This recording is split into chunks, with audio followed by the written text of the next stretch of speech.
So, I was reading this article on why mangoes are yellow, and while reading this line, my brain was like, Hey, you should add melee weapons to your game, dude. and I was like,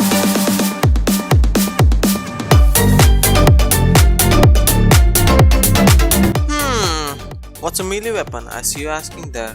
Basically, melee weapon is just a weapon which is, used in melee combat. I'm surprised too. To make a melee weapon, I will have to first research on what it looks like and then make it. Otherwise, I could get some inaccurate results. This is what a melee weapon looks like. It's just a sword. And do you know what they say about making swords? Make first half, then Control C, Control V. I am the one way your son don't need a gun to get respect up on the street. And then knead the sword into unity, slap a hitbox on it,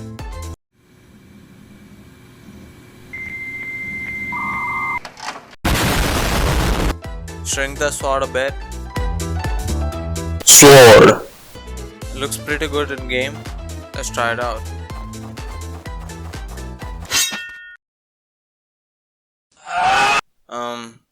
Now this sword doesn't really do any kind of damage, so it's as effective as my third hand or this grass block. There's no point of this sword unless it does some damage. Instead of giving constant damage every time I hit something that's needed to be hit, in this case our dude here, I'll be calculating the momentum which way the sword hits the dude and give damage based on that.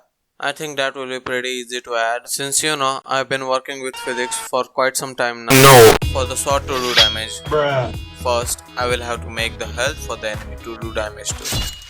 Or else how are you going to do any kind of damage?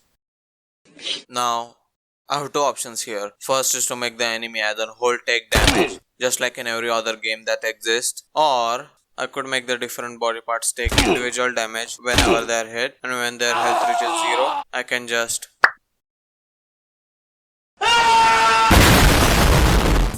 Now a normal person would choose the first option. Why?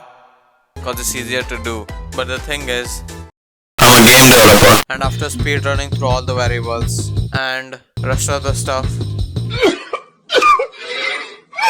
I had this.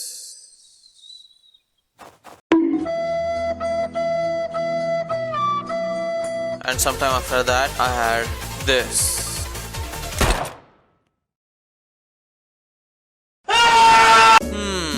Now I see you asking there, why do you need blood in your game?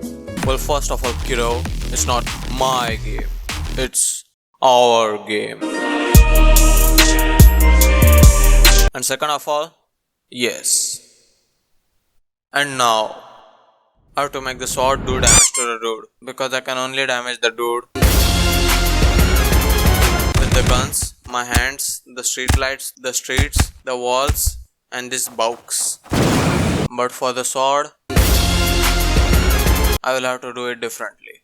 Why? I'm a game developer. So here's how my health system works. There is different amount of health given to all the body parts, and when a part touches something, it takes its speed, and the speed of the thing which hits it does some math in between, and if the number is high enough, it does damage to itself.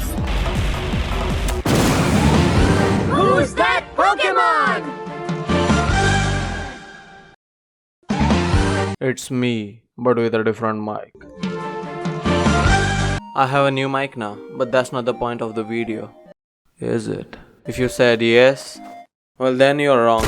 But that's not the point. The point is, the health system is completely done now, baby! And the only thing that is left to do is to make the sword do damage to the dude.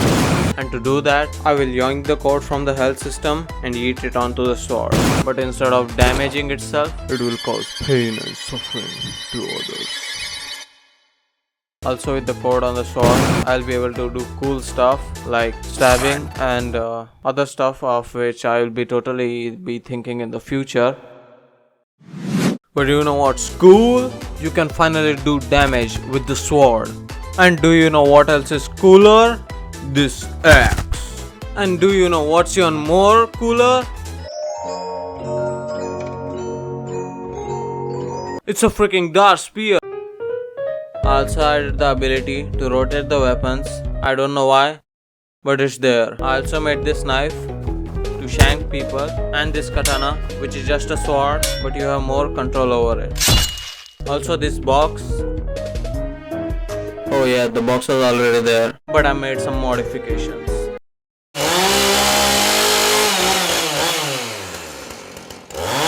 That's all for this video. I'll see you in the next one.